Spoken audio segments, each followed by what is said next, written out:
Rewards help motivate and inspire. They give uplifting feedback to great conduct and behavior while urging your kid to finish a difficult task. Rewards are basically recognition and acknowledgement for a job well done. Keeping in mind that praise and attention are the best types of rewards a parent could offer a kid, tangible rewards, for example an activity, privilege, or benefit, have their place as well. Through awards and rewards, you can celebrate your kids' bigger achievement and give them prizes as well. The basic and important point is that how we can afford that as a parent. It's a very simple technique. You can link up all the basic needs of life, such as clothes, shoes, books, toys, all the recreational things you provide them, and link that to their achievements. You as a parent can motivate and encourage them that let's say if you do this, you'll get this. Or anything that you want them to do, just say, look, if you make this a specific habit, then you have this reward, and that you'll become an independent person. There's no harm to introduce a scholarship to them.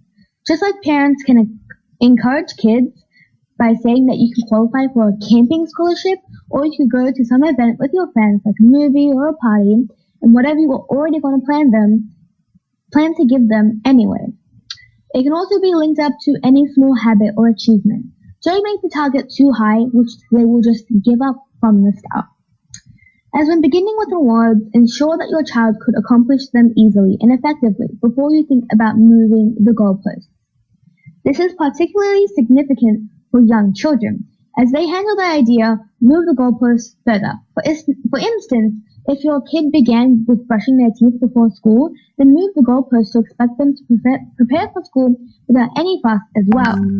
So start them with smaller steps, from the good grades to a winning goal or getting acknowledged into a program or making it through a whole week through a new school. There are a lot of accomplishments worth celebrating as a family. Like ask them to wake up early in the morning or to achieve this many marks in the coming exam or a test. As in asking them that if you're going to get 60%, they'll be rewarded for a specific thing, then say that if you get at 70%, then you will definitely get a higher and a bigger reward. And the most important thing is that don't make the rewards too unrealistic or something that you can't afford to give. Encourage them to participate in various competitions around and without having any of the conditions.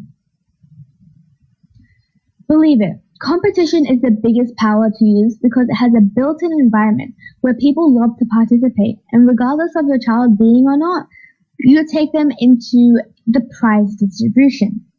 You'll see by looking in at others that they will be inspired to work harder, especially if you know someone whom your child thinks is very similar to them, and they'll definitely be motivated. As many of the schools have the transitional way that they take their kids besides the NAPLAN exam and other internal exams, they also encourage them to participate in an independent test happening around because competition also disciplines someone to have a focused learning. It's like an exam, but with much more open and much more rewarding prizes. As we acknowledge words of applause from our superior, supervisor, or celebratory supper that recognizes a well-executed and professional project. Children likewise prefer to celebrate their achievements. As guardians, our basic challenge is the means by which to celebrate children's victories without going over the edge or overboard. Similarly, when you go in a social environment, always praise your child in his or her presence, or even without. Always make a habit of highlighting their achievements because the more they hear good about them, the more good they'll do. It's like if you see healthy food all around you all the time, the more likely you'll want to eat it.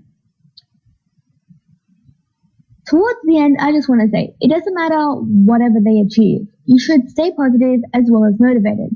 Some children take their time to go in a certain manner and page.